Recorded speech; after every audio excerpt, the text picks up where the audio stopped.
राजू, जो उत्तर प्रदेश के छोटे से गांव नाभीपुर का एक साधारण लड़का था, का जीवन संघर्ष और सपनों से भरा हुआ रहा। गरीब किसान परिवार में जन्मा उसके पिता सड़क निर्माण में मजदूरी करते थे और मां खेतों में काम करती थीं। ऐसे में राजू की आंखों में हमेशा एक अलग भविष्य की झलक थी। वह बड़ा होकर ट्रक ड्राइवर बनना चाहता था। यह सपना भले ही दूसरों को छोटा लगता, लेकिन उसके लिए यही सपना था उसकी स्वतंत्रता का प्रतीक। 12वीं कक्षा पास करने के बाद राजू ने ड्राइविंग सीखने का फैसला किया और मुंबई के लिए रवाना हो गया। मुंबई की जिंदगी आसान नहीं थी। धुएं से भरा पुराना ट्रक और तेज रफ्तार ट्रैफिक उसके सामने थे। राजधानी की सड़कों पर अकेलापन उसे घेर लेता, लेकिन उसके पास एक मजबूत इरादा था। जब भी ट्रक खराब होता, वह बारिश में खुद इसे ठीक करने की कोशिश करता। कई बार भूखा सोकर भी वह अपने परिवार को पैसे भेजता। राजू के पास ना तो ब्रांडेड कपड़े थे और ना ही कोई जान पहचान, फिर भी उसने मेहनत से राह बनाई। ट्रक चलाते जाते उसके पैरों में छाले पड़ जाते, लेकिन उसका हौसला कभी टूटता नहीं। गांव की सीमित दुनिया से निकलकर वह एक विशाल भारत के सफर पर था। हर नए शहर में वह कुछ अनजान चेहरों से मिलता जो उसके परिवार की तरह हो जाते।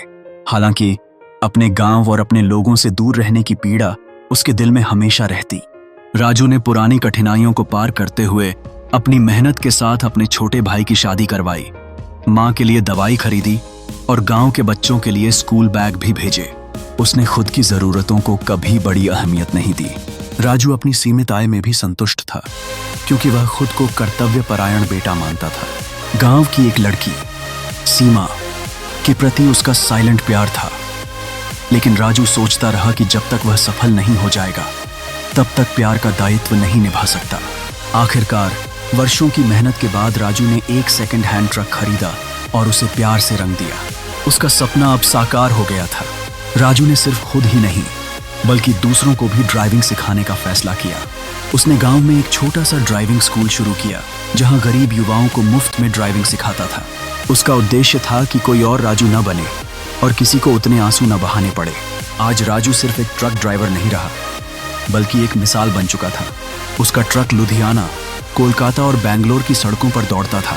गांव लौटने पर बच्चे उसकी राह देखते और पूछते, भैया अगली बार हमें भी शहर दिखाना।